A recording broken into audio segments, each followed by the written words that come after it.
Okay, thank you so much. So I'm delighted to be here. I'm an alum of University of Illinois, so this is doubly fun for me. Today I'm going to be talking about exposures to per and polyfluoroalkyl substances, or PFAS, in particular health impacts and what is being done nationally to reduce risks both to children's health and to reproductive health. And I am not able to advance for some reason. Okay, did I do that or did you, Sarah? That was you. It's all you. Okay, all right. So why is this important? And I think that there's been an awful lot of um, uh, public attention being brought to this over the last year or so.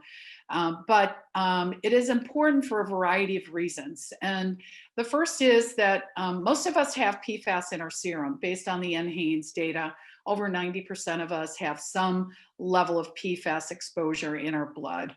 Why is this important? Well, it does impact health in a variety of ways. Some of them are more clearly outlined as opposed to others that are emerging, but it can affect the developing fetus and child.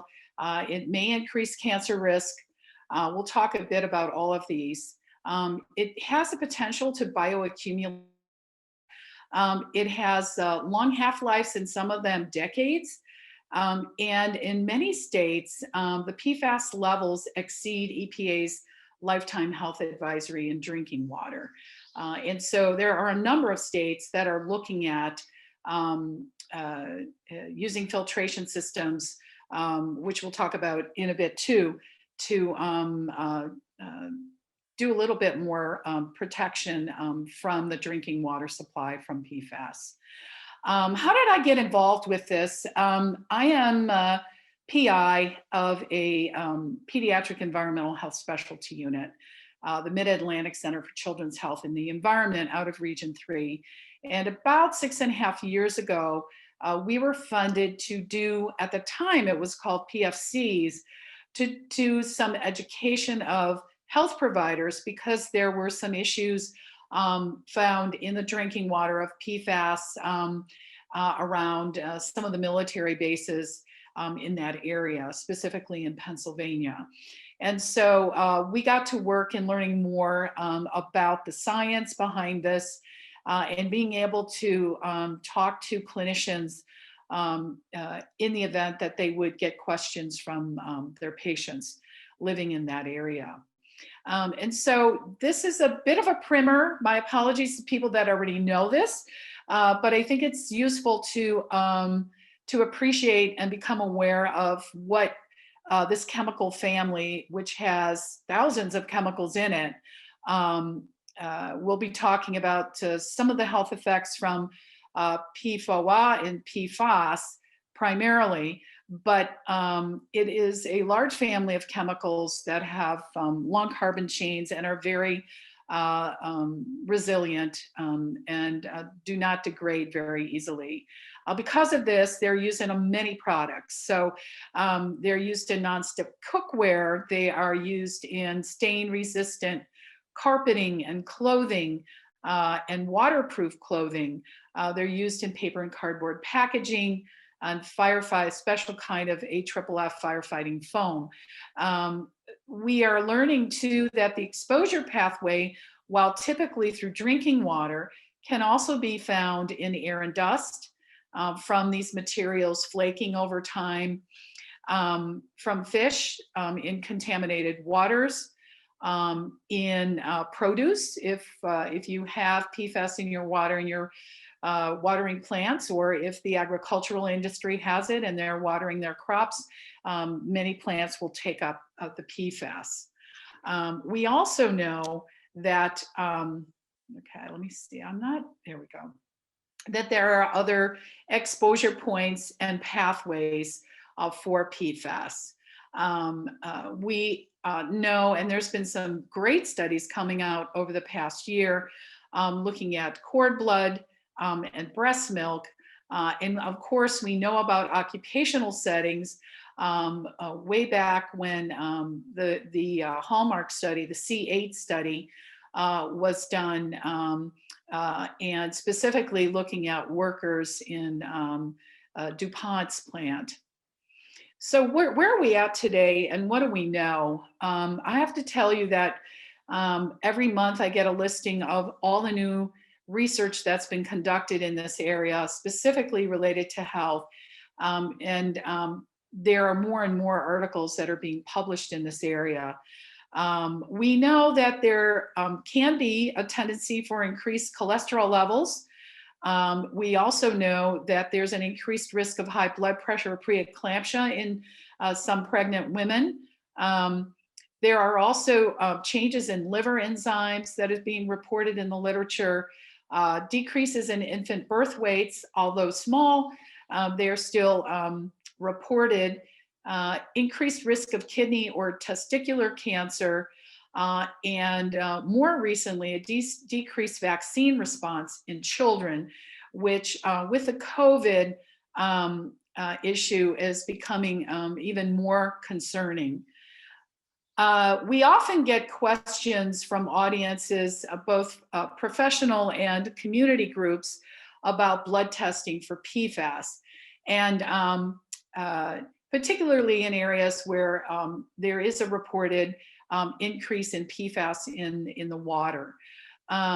We do tell people that currently there are no specific biomarkers of clinical effects caused by PFAS.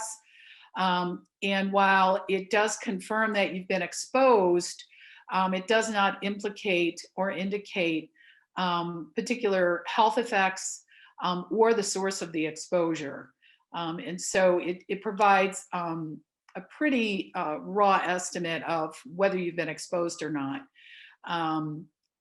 Is it helpful? You may know that the ATSDR, the Agency for Toxic Substances and Disease Registry, and if you go to their website, atsdr.gov, has a map of both exposure and human assessment that is occurring across the country.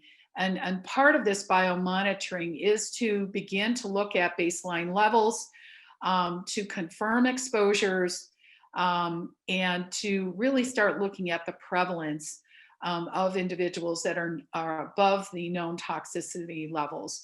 Also looking at temporal trends and whether or not some of these public health measures, such as the water filtration systems that I mentioned earlier, are actually working.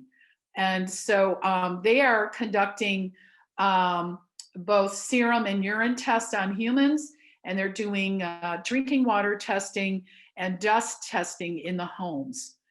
It has been difficult because of COVID, of course, but they're moving forward with these results, and they are sharing them through community forums that are online.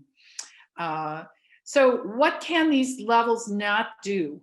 Well, serum PFAS levels cannot provide specific information, as I said, about the sources, or provide us information about the frequency, duration, and pathway of exposure. And again, to predict whether or not there may be a health effect as a result of that exposure. So the next few slides is really going to sort of outline what we have been encouraging clinicians as far as messaging and strategies. And obviously the best strategy, my background's public health, is prevention of exposure. And really doing an exposure assessment on an individual level, and then working with families to reduce those sources of exposure. There are no therapies that are recommended to reduce the body burden, such as chelation. And always we're trying to reduce the disease by just reducing the exposures. And some of them are rather simple, such as nonstick cookware. Some of them are a little more difficult. We do recommend at this time, and I do have a slide, the National Academy of Sciences, Engineering, and Medicine are right now looking at the literature and looking at recommendations and providing guidance that will be done by the end of this year to clinicians to have a better handle on how best to advise patients and families.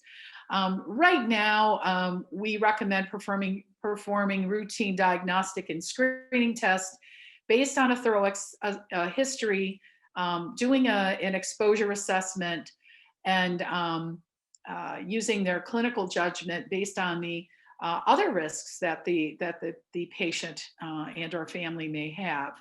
Right now, no specific testing or screening is recommended based on PFAS levels, because we cannot connect any of those results to health problems right now. Repeating PFAS testing is not right now medically indicated.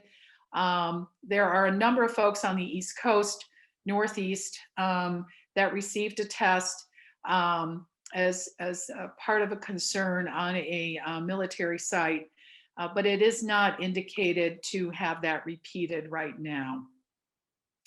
So how do we reduce exposures? Because most of it comes through drinking water, there are two types of drinking water filtration systems. One is granular activated carbon, and the other is reverse osmosis. The water pitchers really are not going to do the trick for this particular contaminant because it's very, very small. We also recommend for families who are using baby formula to mix with non-PFAS water if they're living in an area that may have concerns about high levels in their water. For folks that fish the waters, to check their local fish advisories. Obviously, if there are concerns and the water has been tested and there are high levels of PFAS, we recommend people don't fish in those waters or consume the fish that they catch. Consumer products, we've talked about a whole range of consumer products. The list continues to grow, but be careful about some of those things that are known to contain PFAS chemicals, such as the stain guarded carpet and clothing, as well as nonstick cookware, and for those that live near military bases, the firefighting foam is a real concern right now. Laura, 3 minutes remaining. Okay, thank you. And finally, the garden soil. As I mentioned, as we're watering the soil with the PFAS, it will be taken up by produce. And so it's really important to know what's in your water. So the key messages that we share with providers is that most people have some PFAS in their body.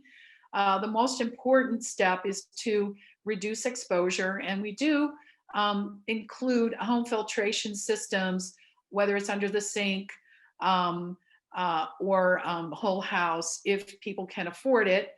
In some of the contaminated communities, the city or the government has provided bottled water. And then finally, if they do have health concerns, do a thorough exposure history and assessment relative to any symptoms that are reported. And then finally, as I said, NASM has a committee specifically looking at guidance for health providers on PFAS testing and health outcomes, which will be hopefully done by the end of this year. And hopefully we have a few questions. I see a couple chat room responses, and this is where you can contact me and our center at matchie@villanova.edu. Thank you. Fantastic. Thank you, Laura. Janice, do we have questions? Yes, we have one. Maybe a few just popped in. The first one is, how would one volunteer to contribute samples for studies on this? I would go to atsdr.gov, and then there's a map, and you can click on that map. There's contact information. They are looking for volunteers. So by all means, reach out to them, and they will get back to you with the information for appointments and all of that. Thank you for asking that question. A great question. I think we have time for one more, Janice. Okay. There's an indication that serum samples are processed in such a way that concentration of PFAS in blood serum is biased low, that whole body samples may be more appropriate. Has there been any consideration of this issue as a part of this work? No, but you bring up a really good point, and it is something I can bring to NASM. We're split up into various committees, and there is a committee very specifically looking at sampling and testing, and so and what the literature shows. So, Erica, if you have a reference for that, you can email us at matchy@villanova.edu, and that would be great. I will share that with the team. Thank you.